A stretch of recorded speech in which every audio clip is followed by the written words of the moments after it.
Hello friends, first of all welcome to this channel. Friends, last video में हमने देखा था लेबर के बारे में।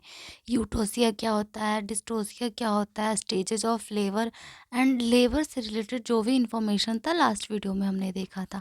तो अगर आप वो वीडियो ना देखे हो तो आप जाकर देख सकते हैं। फ्रेंड्स, इस वीडियो में हम लोग इंडक्शन ऑफ लेबर के बारे में देखेंगे कि ये टॉपिक भी बहुत ज़्यादा इम्पॉर्टेंट है, अक्सर यूनिवर्सिटी एग्ज़ाम में पूछा जाता है।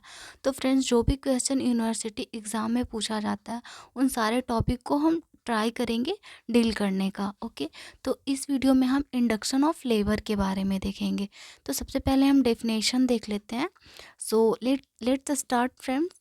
तो first definition of induction of labour is it is artificial initiation of labour. Okay, इसमें क्या होता है, आर्टिफिशियली इनिशिएट किया जाता है लेबर को। Okay, first definition of the induction of labor is when the risk to the mother or fetus is high with the continuation of pregnancy, then will initiate the uterine contractions by any artificial method to deliver the viable fetus vaginally।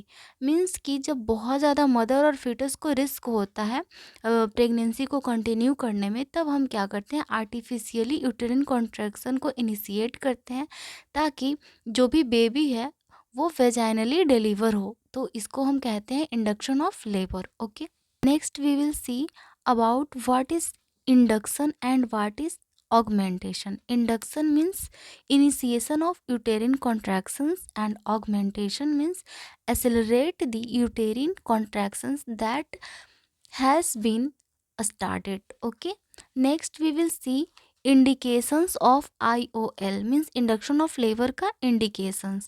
First is hypertensive disorders. Hypertensive disorders में pre-eclampsia and eclampsia आएगा. Next is medical complication. Medical complications में uncontrolled diabetes mellitus and chronic renal diabetes. Next is post-term pregnancy. Next is antepartum hemorrhage. Next is abruptive placenta, premature rupture of membrane, IUGR and chorioamnionitis. ये सारा होगा indications of IOL। Okay, इन सारे conditions में हम IOL कर सकते हैं, मीन्स इंडक्शन ऑफ लेबर कर सकते हैं। नेक्स्ट है इंट्रायूटेरिन डेथ। इंट्रायूटेरिन डेथ के केस में भी हम कर सकते हैं। Next, Contra indications of IOL। Induction of labour का कॉन्ट्रा इंडिकेशंस क्या है कि इस कंडीशन में हम नहीं कर सकते हैं। Okay, conditions where vaginal delivery is not possible is CPD or contracted pelvis, malpresentations, mistransverse lie, oblique lie, and previous history of classical cesarean sections. Next, placenta previa, vasa previa, umbilical cord prolapse, carcinoma of cervix, genital herpes infection। इन सारे case में हम IOL नहीं कर सकते हैं। Next हम देखेंगे effects on mother and foetus. Effects क्या होगा, failure of induction, induction fail भी कर सकता है। इंक्रीज्ड ऑपरेटिव इंटरफेरेंस, ऑपरेशन का ज़्यादा चांसेस हो सकता है। Pre maturity, lung immaturity, prolonged labour, और ये सारे मदर पे इफेक्ट दिखेगा। फीटस पे क्या दिखेगा, to ensure foetal gestational age, to estimate foetal weight, okay, ensure foetal presentation and lie, confirm foetal wellbeing. Foetal में हम ये सारा कुछ पहले इंश्योर करेंगे, उसका गेस्टेशनल एज क्या है, प्रेजेंटेशन क्या है, उसका वेट क्या है, वेलबींगनेस क्या है, ये सारा कुछ हमको देखना होगा। ओके, नेक्स्ट हम देखें parameter before induction of labour. Okay, तो सबसे पहले फीटल में तो हम देख लिए कि उसका गेस्टेशनल एज क्या है, उसका फीटल वेट क्या है, लाई क्या, प्रेजेंटेशन क्या है, वेलबींगनेस क्या है। उसके अलावा हम देखेंगे जो भी इंडिकेशंस है, मतलब IOL होना चाहिए या नहीं होना चाहिए, पहले उसको कंफर्म करेंगे, कॉन्ट्रा इंडिकेशंस को रूल आउट करेंगे, चेक करेक्ट गेस्टेशनल एज को करेक्ट करेंगे, सर्वाइकल राइपनिंग है या नहीं, बाइसोप स्कोर है या नहीं, ये सारे चीज़ को हम एक बार रूल आउट करेंगे। बाइसोप स्कोर को हम नेक्स्ट वीडियो में अच्छे से डील कर लेंगे। इस वीडियो में हम थोड़ा सा देख लेते हैं बाइसोप स्कोर में हम क्या देखते हैं। सर्वाइकल डायलेटेशन देखते हैं, इफेसमेंट देखते हैं, सर्विक्स कंसिस्टेंसी देखते हैं, पोजीशन देखते हैं, स्टेशन ऑफ हेड देखते हैं। ओके, टोटल स्कोर इसमें 13 होता है। फेवरेबल स्कोर ग्रेटर देन 6 होना चाहिए। अनफेवरेबल स्कोर मीन्स अगर 6 से कम है तो। ओके, नेक्स्ट हम देख लेते हैं methods of IOL means induction of labour करने का मेथड्स क्या होता है। तो मेथड्स थ्री टाइप्स का होता है, मेडिकल मेथड, सर्जिकल मेथड और कंबाइंड मेथड। ओके, फर्स्ट है prostaglandin E2 gel is used. इसमें मेडिकल मेथड में हम देखेंगे प्रोस्टाग्लैंडिन E2 जेल का इस्तेमाल करते हैं for favourable cervix amniotomy followed by oxytocin drip is started. Favourable cervix के केस में एमनियोटोमी फॉलोड करते हैं, ऑक्सीटोसिन ड्रिप स्टार्ट करते हैं। इसके अलावा ड्रग मेथड मतलब मेडिकल मेथड में हम ड्रग का यूज़ करते हैं। तो इसमें अगर हम लोग देख लें प्रोस्टाग्लैंडिन जो कि हेल्प करता है राइपनिंग ऑफ सर्वाइकल को सर्विक्स को राइपनिंग करने में, तो इसमें हम PGE2 देख लें जिसका एग्जांपल हो गया आपको डाइनोप्रोस्टोन। मोस्ट इफेक्टिव ड्रग होता है and it is given transcervically route, ये ट्रांस सर्वाइकल रूट से दिया जाता है and it is available in gel form. इसका डोज होता है 5 mg 6 hourly, maximum 3 to 4 days dose हम दे सकते हैं। Okay, it is responsible for cervical ripening and refrigeration freeze need for storage means कि PGE2 जो है इसको हम स्टोर किया जाता है फ्रिज में। सर्वाइकल राइपनिंग में ये हेल्पफुल होता है। इसका डोज 5 mg होता है, 6 आवरली पे हम इसको रिपीट कर सकते हैं। मैक्सिमम इसका 3 to 4 डोज होता है और ये जेल के फॉर्म में अवेलेबल होता है, ट्रांस सर्वाइकल रूट से दिया जा सकता है। ओके, इसका एग्जाम्पल हो गया डाइनोप्रोस्टन, मोस्ट इफेक्टिव ड्रग है। ओके, ये हो गया आपका मेडिकल मेथड में। नेक्स्ट एग्जांपल देख ले मेडिकल मेथड ऑफ IOL में PGE1। इसका एग्जांपल है misoprostol. It is also given transvaginally route और ओरल रूट। मीजोप्रोस्टोल जो है ट्रांसवेजाइनली रूट से दिया जाता है या फिर ओरल रूट से दिया जाता है। It is not more expensive, ये ज़्यादा एक्सपेंसिव नहीं होता है। Can be stored at room temperature पे स्टोर किया जा सकता है। अवेलेबल इन टेबलेट फॉर्म, ये टैबलेट फॉर्म में भी अवेलेबल होता है and its dose is 25 microgram, repeat 4 hourly, maximum 6 to 8 doses. Okay, cervical ripening agents है, इससे भी सर्वाइकल राइपनिंग में हेल्पफुल होता है and it is responsible for all increase uterine contraction को बढ़ाने में हेल्पफुल होता है and it is effective still in case of poor Bishop scoring.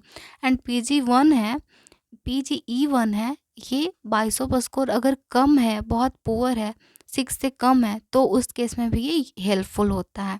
Next हम देख लेते हैं ऑक्सीटोसिन जो कि IOL का एग्जाम्पल है। ओके, मेडिकल मेथड में it is given via IV infusion के थ्रू देते हैं। Not effective in poor Bishop score, ये पुअर बाइसोप स्कोर में ये ज़्यादा इफेक्टिव नहीं होता है and it is focused mainly on uterine contraction, ये यूटेरिन कॉन्ट्रैक्शन में ज़्यादा फोकस करता है and its half life period is 3 to 4 minute, so we need to constantly maintain the infusion. Okay, इसका हाफ लाइफ 3 से 4 मिनट होता है, इसलिए हमको कॉन्स्टेंटली इन्फ्यूजन को मेंटेन करके रखना पड़ता है।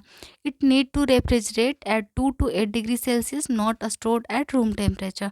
तो ऑक्सीटोसिन और आपका ये PGE2 ये दोनों रूम टेम्परेचर पे हम नहीं रख सकते हैं, इन लोगों को फ्रिज में करना पड़ता है, लेकिन रखना पड़ता है। लेकिन PGE1 है, इसको हम रूम टेम्परेचर पे भी रख सकते हैं। ओके, एंड अब देख लेते हैं surgical method of induction of labour. Surgical method of induction of labour में हम देखें तो इसमें 3 मेथड होता है। Artificially rupture of method, stepping the membranes and low rupture of membrane. Okay, ARM, LRM and stripping the membrane, ये 3 methods होते हैं surgically induction of labour method का। ओके, फर्स्ट हम मेथड देख लें सर्जिकल मेथड के अंदर artificially rupture of membrane. It is effective. Its effective depends on a state of the cervix and a station of the presenting part। वो artificially rupture of membrane है, ये ज़्यादा effective कब होता है, ये डिपेंड करता है जो भी सर्विक्स का है उसका स्टेट क्या है, station of the presenting part उस पर डिपेंड करता है। Okay, immediate beneficial effects of ARM means artificially rupture of membrane का इमीडिएट बेनिफिशियल इफेक्ट्स क्या होता है, lowering of BP in pre eclampsia and eclampsia के केस में। ये प्री इक्लेम्सिया और इक्लेम्सिया के केस में किया जा सकता है क्योंकि इसमें इंस्टेंट जो ब्लड प्रेशर बहुत ज़्यादा हाई होता है उसको लो करता है। Relief of maternal distress in hydramnios, hydramnios के केस में मैटरनल डिस्ट्रेस को रिलीफ देता है। Control of bleeding in antepartum haemorrhage, relief of tension in abruptive placenta and initiation of labour. Okay, यानी कि artificial rupture of membrane या फिर induction of labour किस किस केस में कर सकते हैं। अगर ये ऐसा भी क्वेश्चन है तब भी ये भी आप बोल सकते हैं कि प्री इक्लेम्सिया के केस में कर सकते हैं, इक्लेम्सिया के केस में कर सकते हैं, हाइड्रा एमनियोस के केस में कर सकते हैं, एंटीपार्टम हेमरेज के केस में कर सकते हैं, abruptive placenta and initiation of labour, इन सारे केस में हम कर सकते हैं। ओके, नेक्स्ट हम प्रोसीजर देख लेते हैं किस तरह से करते हैं। Okay,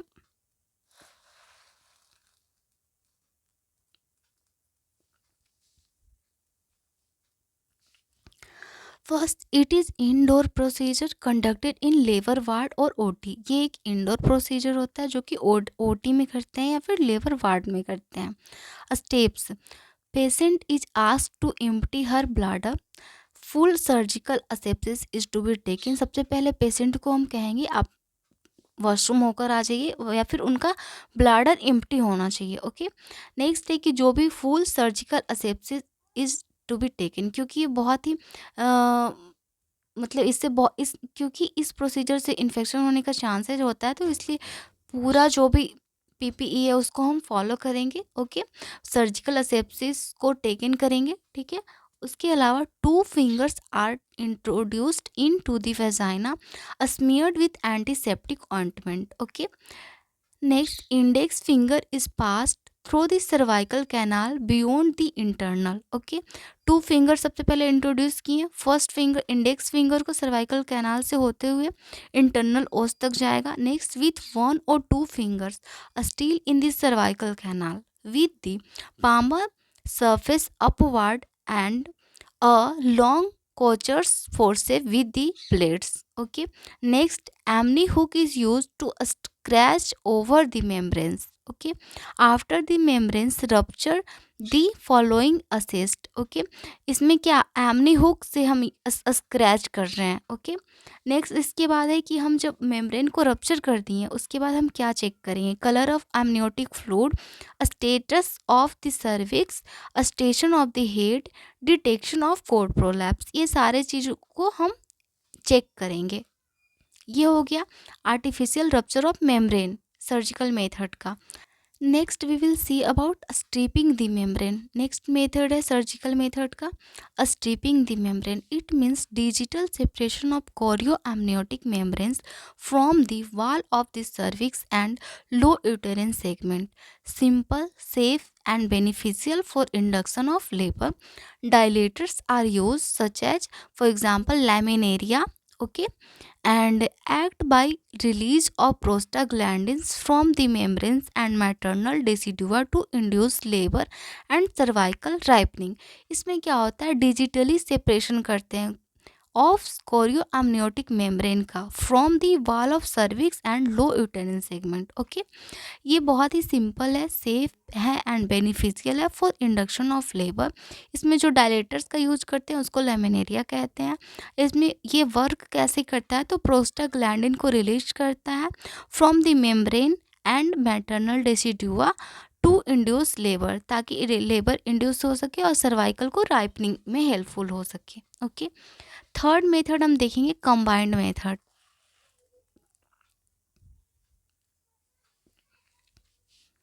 the combined medical and surgical method means combined method में मेडिकल मेथड और सर्जिकल मेथड दोनों को कंबाइंड करके रखेंगे। Okay, the combined medical and surgical methods are commonly used to increase the efficacy of induction by reducing the induction और delivery interval. Okay, ये हम इसलिए करते हैं ताकि इंडक्शन को की इफिकेसी को इंक्रीज कर सके एंड इंडक्शन डिलीवरी इंटरवल को रिड्यूस कर सके।